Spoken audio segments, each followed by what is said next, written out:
Hi guys, my name's Marina. I'm from the Basement Project in Bromsgrove and we support young people under the age of 25. Many of them are on limited incomes, so we thought it'd be a bit of fun to do some healthy cooking on a budget. So today we're going to make spaghetti bolognese, but I'll tell you how you can swap it out for a chilli, or you could make it into a cottage pie if you wanted to. So before you start, you're going to need all of this, right? So we've got one chopped onion, some mushrooms if you like them. If you don't, you can leave them out. I've got about 5 or 6 mushrooms here. Now we love pepper in this house, so I've chopped up a yellow pepper and 1 carrot. If you're trying to hide this from the kids, the veggies, grate them in because they pretty much disappear in with the sauce, so it's a really good tip to do that. You'll also need some mixed herbs.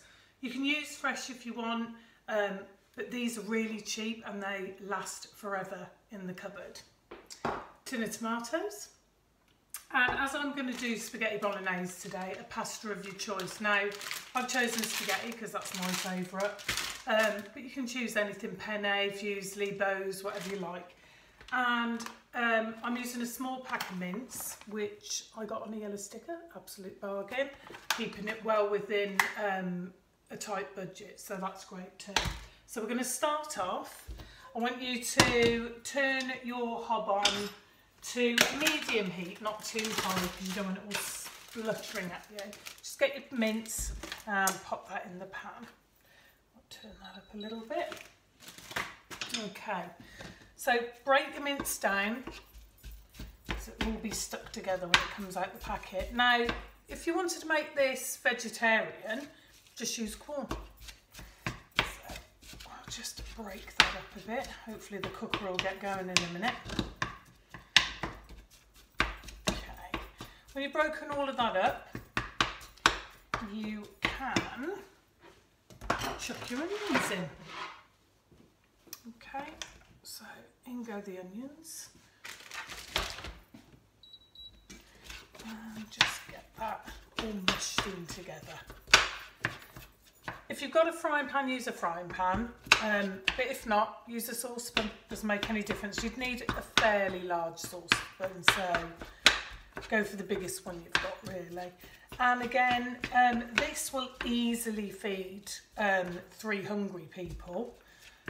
Or 4 smaller appetites.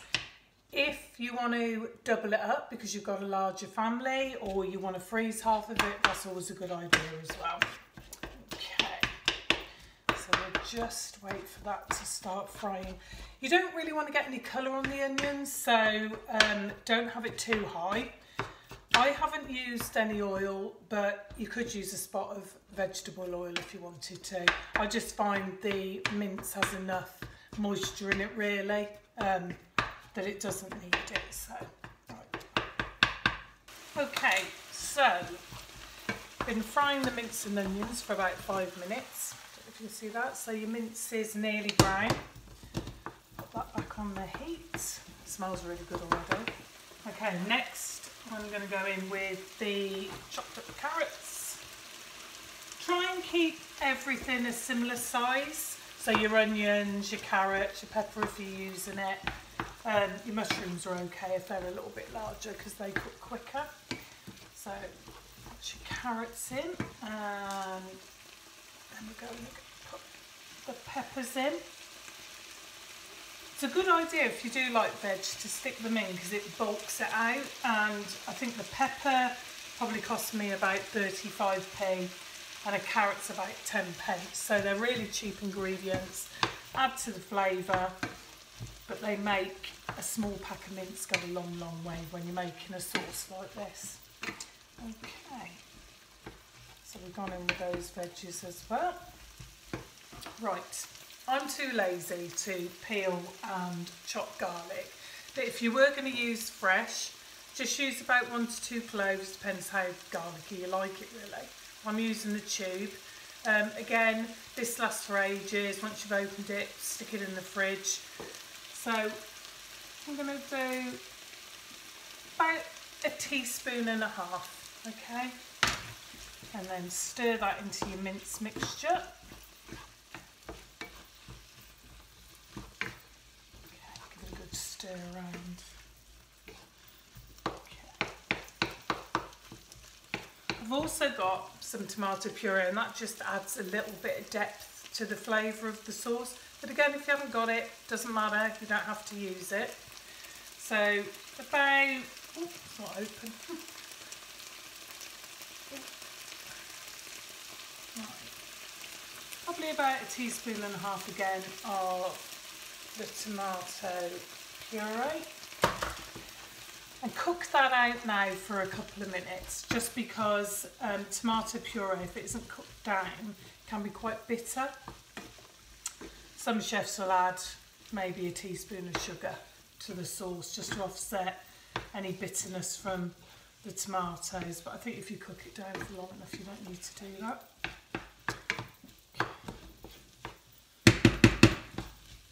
So imagine that's been cooking for 5 minutes now, just on a gentle heat, and we'll throw in the mushrooms. And you know the mixed herbs I mentioned earlier? About 1 teaspoon, and just sprinkle those over. I think in this mixed herbs we've got thyme, marjoram, oregano, parsley, sage and basil, so you can see why it's much cheaper to get it already chopped up for you and dried, because if you went out and bought all of those herbs from a supermarket it'd be quite expensive. And last but not least, I've got a beef stock cube. Now, if you're going to use corn because it's vegetarian, use a vegetable stock cube, obviously. Just sprinkle that over. Again, no big deal if you haven't got one.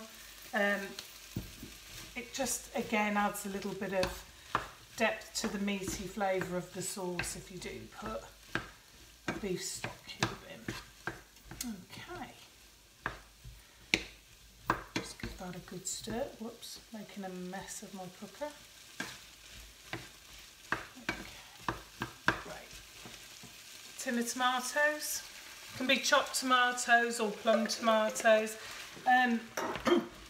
You can get cartons actually that have already got herbs in, so stuff that would go nicely with this sauce would be tomatoes and basil, tomatoes and oregano. Okay, at this point you can decide what your sauce is going to be, okay? So we're making a bolognese today, so I'm going to pretty much leave it as it is. If you wanted to turn this into a chilli, the easiest way is to put, depending on how hot you like it, 1 teaspoon to 2 teaspoons of chilli powder in and just let the sauce cook down like I'm going to do with this. Or alternatively, you could wait till this mixture is cooked through, which takes about 20 minutes after we've got all of the ingredients in the pan. Then transfer it into an oven-proof dish and top it with mashed potato and you've got a cottage pie. So I'm going to let this cook down now for about 25 minutes. You just want it kind of blipping away gently. If it starts to look a little bit dry, you get your tomato tin, half fill it with water, swish it round, because you'll still have some of the juice left in there, and pop that in. Okay, so our sauce has been cooking now for about 15 minutes or so, and that's starting to look really good. At this point you need to get your pasta on if you're going to eat it straight away. This will benefit this sauce if you let it cool and pop it in a bowl in the fridge overnight. I don't know, it just seems to, the flavours seem to be better the following day, but it is good if you eat it straight away as well. So I've got my spaghetti on to boil now, and then we'll get to the good bit. Okay, 25 minutes later, got a lovely rich bolognese sauce filled with veg, but like I said, if you don't want the veggies in there, leave them out. I've drained my spaghetti, so I've just pop that in a bowl, like that. And then nice generous portion of bolognese over the top. There you go, that's the money shot. And if you want to make it a little bit more decadent, some grated cheese over the top. You can have garlic bread with it, whatever you like really. Happy eating, guys!